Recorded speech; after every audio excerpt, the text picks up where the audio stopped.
चलिए बच्चों समझते हैं molecularity and order of reaction के बारे में। ठीक है, प्रीवियस वीडियो लेसन्स में मैंने ऑर्डर ऑफ रिएक्शन आपको अच्छे से समझाया था।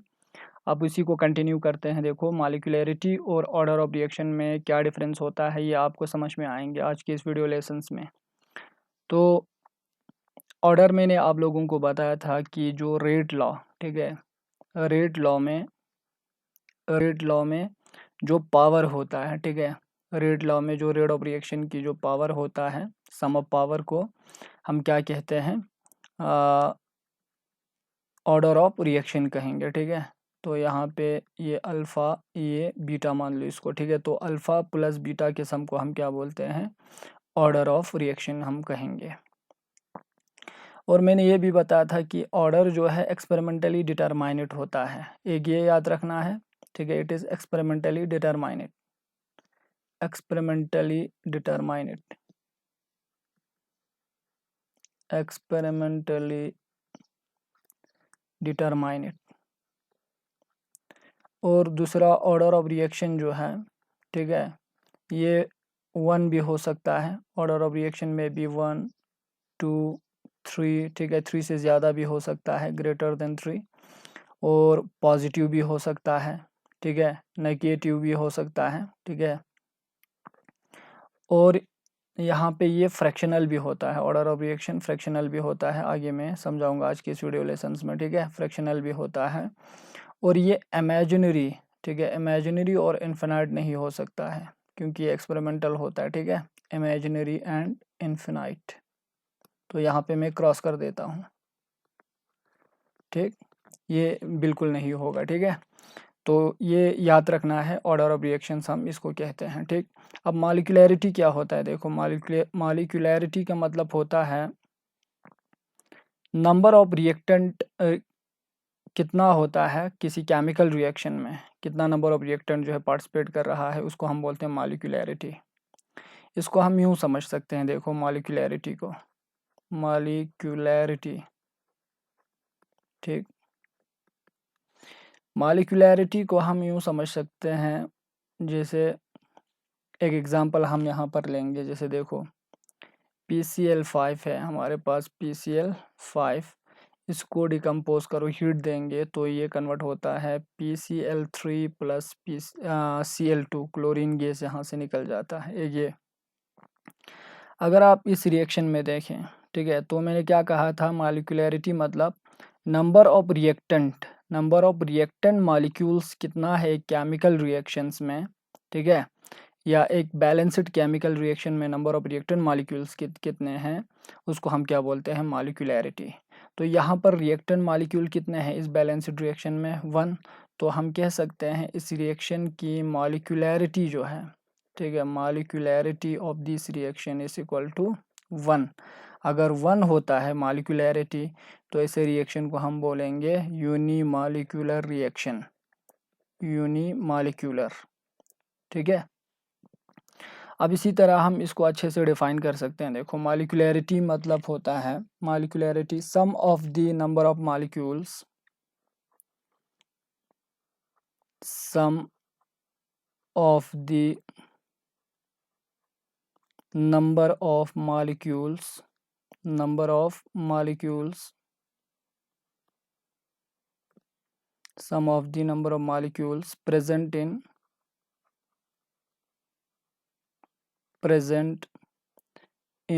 a balanced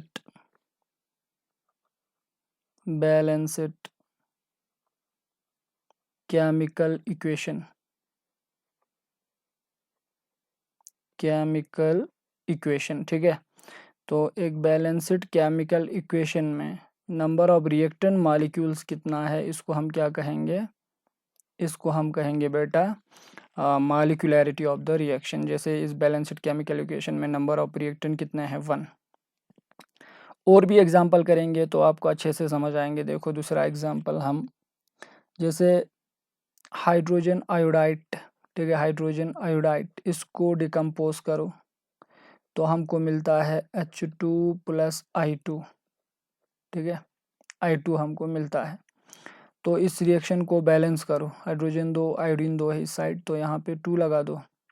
ठीक, तो यहाँ पर देखो इस केमिकल रिएक्शन में रिएक्टेंट, ठीक है, रिएक्टेंट कितने हैं यहाँ पे, तो यहाँ पे 2 टाइम्स जो हाइड्रोजन आयोडाइड है, मींस रिएक्टेंट मॉलिक्यूल्स यहाँ पे 2 है। तो इसीलिए हम बोल सकते हैं इस रिएक्शन की मॉलिक्यूलैरिटी जो है, ठीक है,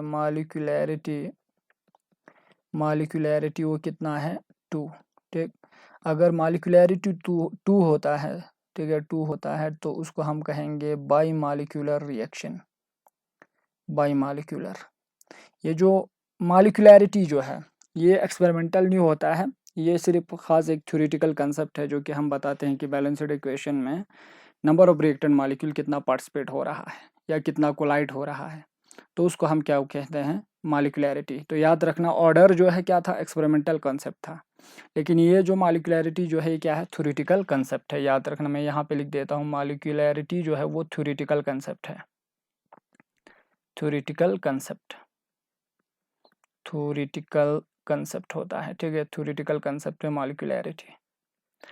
अब देखो यहाँ पर जैसे और एक एग्जांपल हम लेंगे, यहाँ पे देखो जैसे मेरे पास सल्फर डाइऑक्साइड है, सल्फर डाइऑक्साइड ऑक्सीजन के साथ रिएक्ट होता है तो क्या बनेंगे यहाँ पे, ठीक है, तो सल्फर ट्राइऑक्साइड की फॉर्मेशन होता है। इसको बैलेंस कर दो तो यहाँ पे 2 लगाओ, ठीक है, और यहाँ पे 2 लगाओ तो हो गए यहाँ पे 6 ऑक्सीजन इस साइड, 6 ऑक्सीजन इस साइड, ठीक है। अब यहाँ पे नंबर ऑफ, ठीक है, नंबर ऑफ रिएक्टेंट मॉलिक्यूल कितने हैं, यहाँ पे 2 है, ठीक है, और प्लस ऑक्सीजन कितने हैं 1, तो सम ऑफ रिएक्टेंट, ठीक है, sum of number of molecule present in a balanced equation में, ठीक है, रिएक्टेंट मॉलिक्यूल्स यहाँ पे, सॉरी रिएक्टेंट मॉलिक्यूल ये याद रखना, रिएक्टेंट मॉलिक्यूल। तो नंबर ऑफ रिएक्टेंट मॉलिक्यूल कितने हैं, तो यहाँ पे 2 + 1 कितने हो गए 3, ठीक है, तो यहाँ पे इसकी मॉलिक्यूलैरिटी जो है वो कितने हो जाएंगे 3, ठीक है।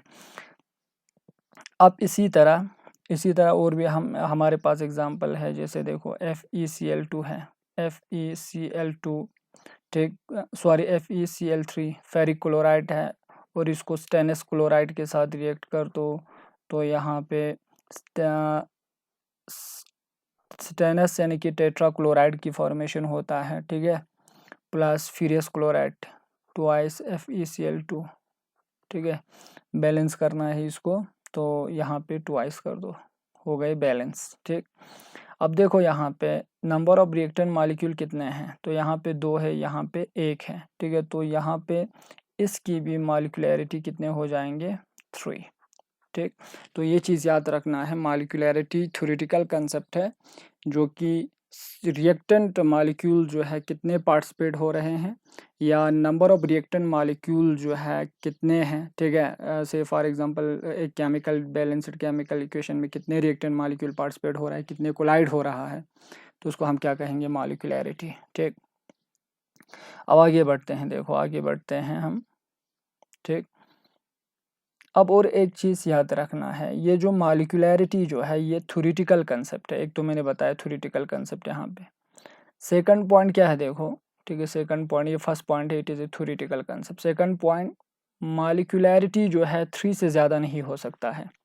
मैंने कहा था ऑर्डर ऑफ रिएक्शन 3 से ज़्यादा हो सकता है, ठीक है, 3 से ज़्यादा हो सकता है, लेकिन मॉलिक्यूलैरिटी जो है मॉलिक्यूलैरिटी